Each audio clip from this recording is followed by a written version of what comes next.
ప్రేమ ఎంత గొప్పదో మనకు తెలియంది కాదు. ఏ తల్లైనా సరే తన బిడ్డను అపురూపంగా చూసుకుంటుంది. అది మనుషుల్లో అయినా జంతువుల్లో అయినా. అది సృష్టి ధర్మం.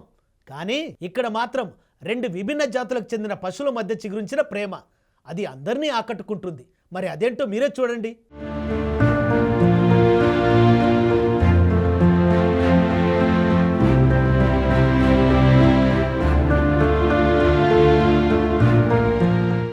బంధం అనేది చాలా గొప్పదుల్లా. మనల్ని కని పెంచిన అయ్యవలకు పిల్లల మీద ఎటువంటి ప్రేమ ఉంటుందో వేరే చెప్పక్కర్లేదు. కానీ పశువులు సుతంగా వాటి పిల్లగాళ్ళను అపరూపకంగా చూసుకుంటాయి. కానీ గిక్కడైతే ఒక వెరైటీ ముచ్చట జరిగిందిలా. ఒక కుక్క లేగదుల మధ్య జరిగిన ఈ ముచ్చట చూసిన వాళ్ళు అందరూ మస్తు మురిసిపోతున్నారు.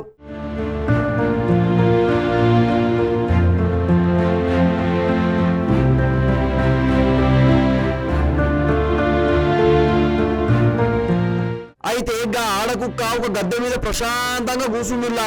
గప్పుడే ఒక లేగదూడ గారికి వచ్చింది. పాపం మరి దానికి మస్తు ఆకలి గిట్లా చేస్తాందో ఏం పాడో గాని గా కుక్క దగ్గరికి ఎలాంటి భయం లేకుండా పోయిందిగా లేగదూడ.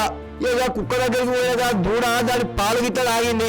ఇక కుక్క సుతంగా లేగదూడను ఏమనకుండా దానికి పాలు గిట్ల తాగించింది. ఇక ఇది చూస్తే తల్లి ఒడిలో చిన్నారి ఉన్నట్లే కనిపిస్తాంది.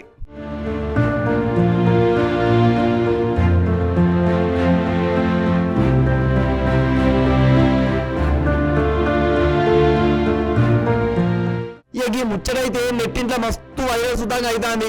తల్లి ప్రేమకు రక్త సంబంధమే అవసరం లేదని ముచ్చట చెప్తాందని చాలా మంది కామెంట్ సుతంగా చేస్తుండ్రు.